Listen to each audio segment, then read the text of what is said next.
The place is called Dera. I walk around Dera with a pen. I'm writing all these things. I'm going to Sharjah where they sell spare parts. And I went to Dubai in August. Hot. The solar.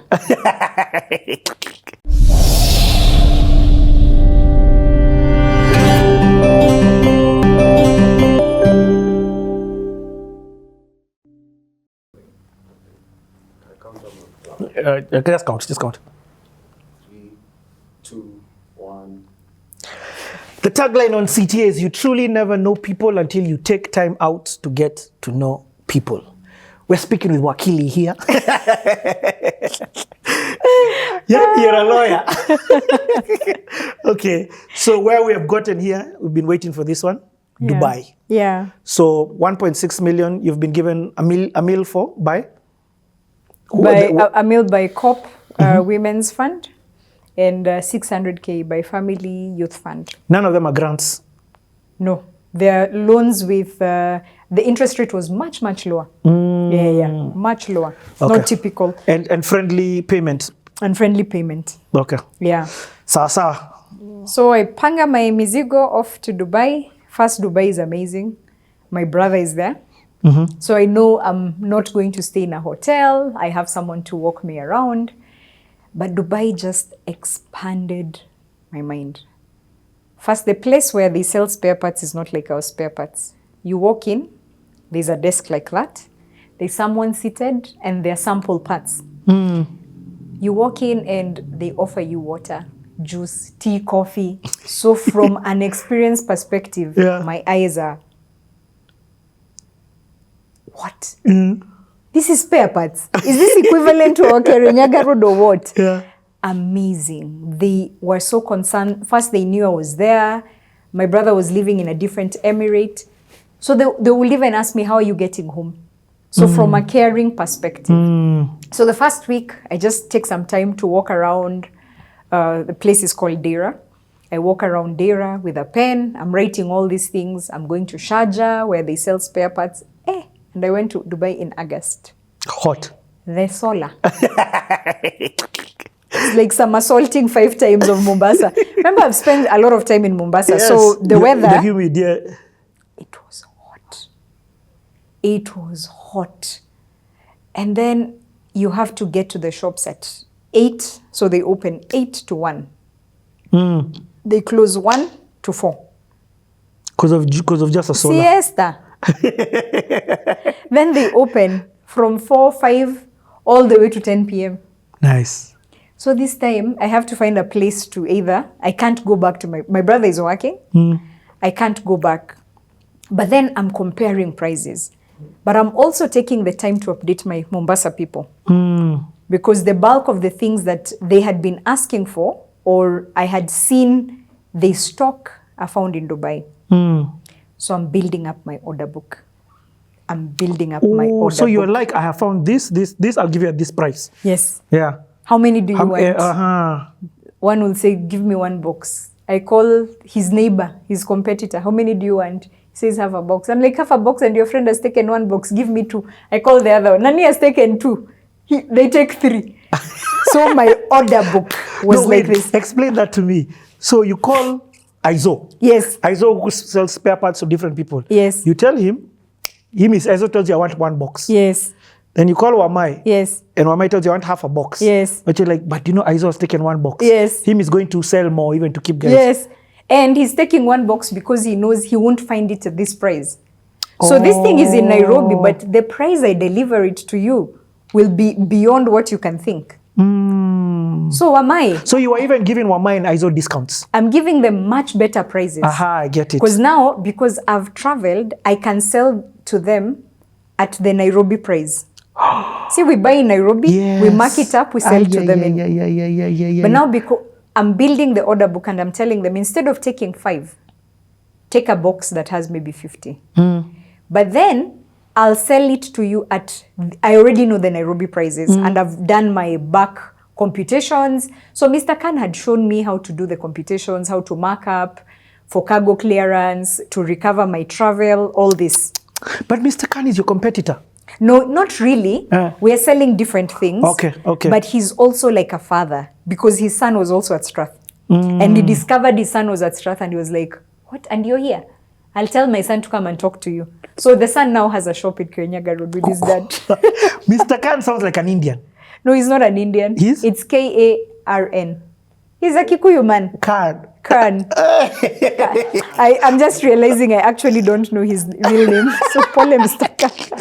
But we call him Khan. Okay, no, Yeah. that's his name. That's what you call his name. Yeah. No, it's not Khan Muindi. Okay, so Yeah. in my head, I've seen a Windy, but I'm like, Yeah. that guy is Kirinyaga Road. Yeah. Loyal. Yeah. Hustler. Yeah. So you are in Dubs, you're building your order book because end of the day, I love what you said. You've also marked up you've added your ticket price, customs into this. Okay. Yeah.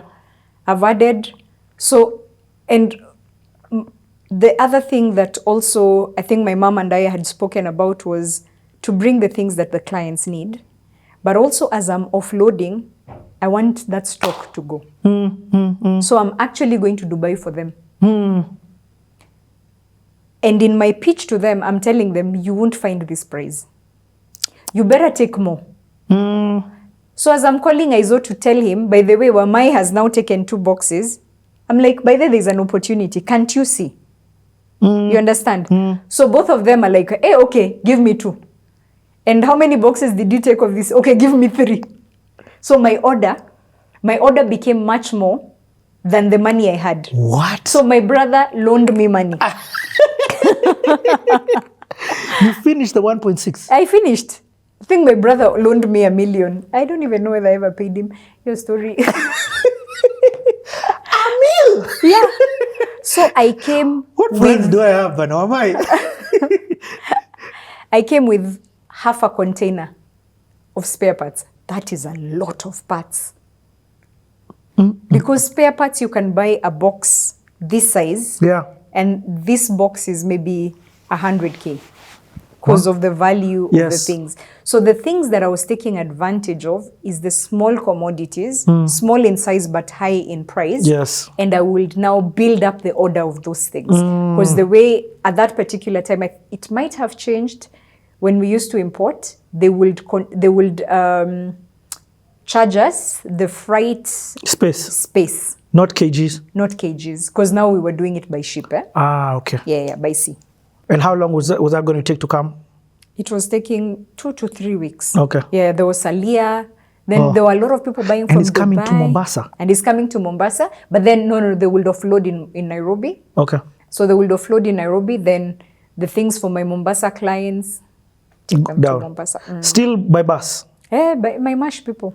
Okay. My MASH people. Let's go back to Dubai. So now you've gotten this order book. Do you begin now forming relationships with the people you're buying with? Yes. Or what else does Dubai do for you now? Yes, I begin. So one, I'm learning experience. I'm learning that even this thing that I'm doing in Mombasa is fine because I don't need to have a shop. It's validating that business model because the people in Dubai, they don't have the stock in their shops. They have a warehouse and the warehouse is massive. So this desk, this place that you entered in Shaza, as you're saying, it is a desk with samples. Yes. But then when you order, they tell you, no problem, they go get from the warehouse. They actually don't even bring it to you. They tell ship you. it. They ship it to your courier place with your name. So my courier place was Salia. And now Salia is receiving boxes written, the shop of my name was Alpha Fasteners, Alpha the beginning. Oh, by the way, Alpha the beginning. Yes. Alpha Fasteners. So they will write Mercy Alpha. So when Salia receives, they store all your boxes in one place. Then once you're done with all your shopping, you have to go and reconcile. They'll also give them a delivery order, a delivery note. Yes. So in that delivery note, against my invoice, I'll confirm this shop has brought this, brought this.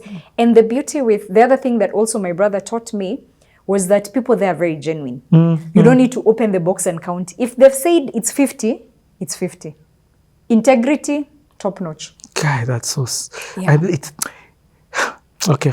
I've had so that. see, I'm interacting with another level of doing business. I'm interacting with honesty, which I'm like, this is amazing.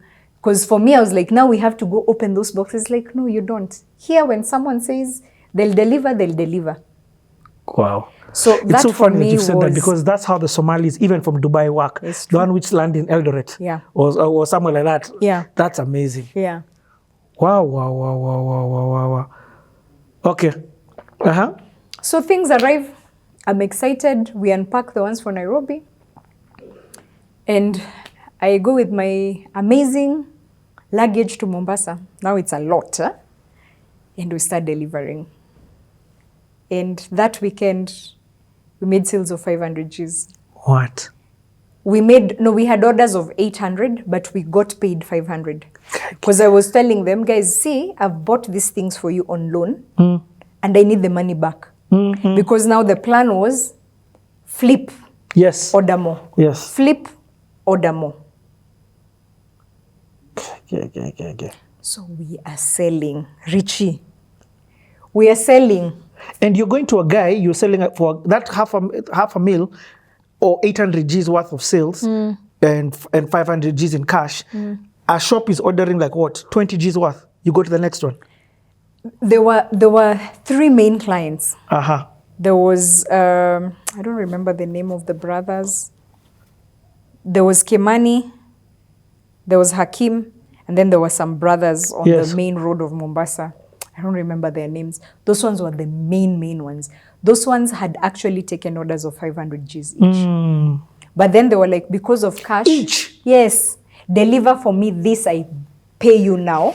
Next week, deliver another tranche. Because I was also avoiding delivering 500K worth of stock and being paid 50. So I was managing. You're like, if this guy, I can also Yes. do my own sales here. I can also do my own sales. Okay. So and as opposed to locking the goods with you, if you don't take them, I can find other people. See, now I've increased my sales force. There's someone on this Diani side, and then there's Nyambura, and there was someone else in Mutwapa side. And Nairobi, you didn't touch. You didn't. No, Nairobi, we had some stocks. But then Nairobi was more organic. People are coming in. The clients are coming to the shop. And then we would also notify our typical clients. Now we have this. But the biggest driver was Mombasa. Okay. So we sold a lot of that stock. Went, oof. A lot. I think we were done in maybe 6 weeks. Done. So are you hitting repeat? I didn't hit repeat. Why? Because this is now in 2007. I'm in third year. Yeah. And I need to now do my dissertation. I need to do my clinicals. I still need to remember my students against all odds. I'm telling you. But then my brother is in Dubs. So I don't need to go. Isn't it? Yes. I'm just telling him, this shop, they bought for me this, they sold me this. I need this. So he's like, okay, you send money. He doesn't even need to go. He just calls. And they'll send to Salia, and my load will come. Your bros started working for you without He started knowing. working. He started working for me. Wow. But that was, I think for me, it was more the experience. Leave the sales. It was, you can actually import. And I was talking about this, and I had been in that business actively for 2 years. And now our volumes were massive. You couldn't go to, even my uncle who had been in Kirinyaga Road for the longest time, he started telling me, Aya, my clients, people used to come from Mombasa to buy things here, are beginning to tell me of Njoki. They're like, you know Njoki Alpha Fasteners? Okay. So even him, he was like, Aya, this trick is actually growing. He was so proud of me.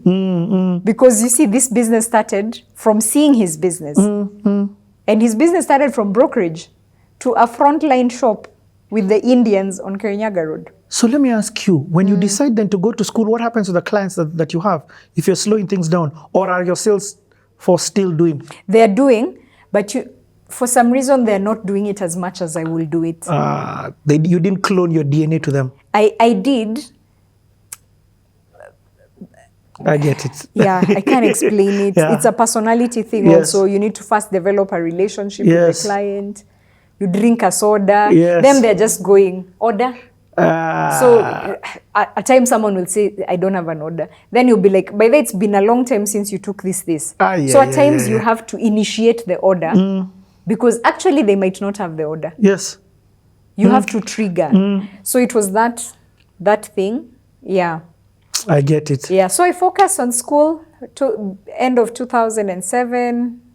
I do my clinicals at Parklands Police Station. Hey, that was another amazing opportunity because it taught me a lot about cops. We just see them, but it gave me a real life experience about a police person as a human being. When you say clinicals, your internship of sort? Yes, my internship. Yeah. So what were you internship. doing I was attached to the Parklands Police Station. So, you know, when you go to the police station, there's a person who takes the OB number and writes. So I was that person. Wow. Yeah. So you got to understand now what cops go through. I got to understand what cops go through. Till now, if I see cops huko, I greet them. I'm just like, habari. If I have water, I give them water. But it's... And have you shut down this business? Are you thinking... No. The business is going on. It's just not doing well in sales? It's not... Growing as it should be growing. Yeah. And are you thinking, after I'm done with school, I'm coming back to this? Absolutely. Oh. If you're making 500 G's in a weekend in sales... At 20 something. And 20... 23 now. So 20... Yeah, that's 23 now. Okay. Okay.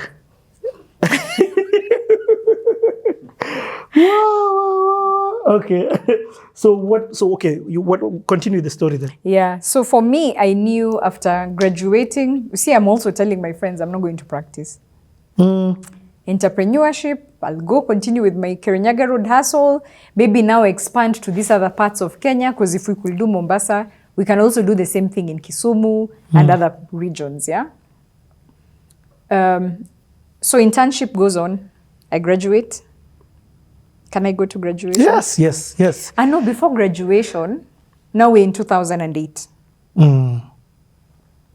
2007 was a post-election that. Yes, 2008, I would say Jan, eh? Yeah. December, elections, 2027 deck into Jan. Yeah, that also affected our business. Yes. That significantly, especially in Mombasa.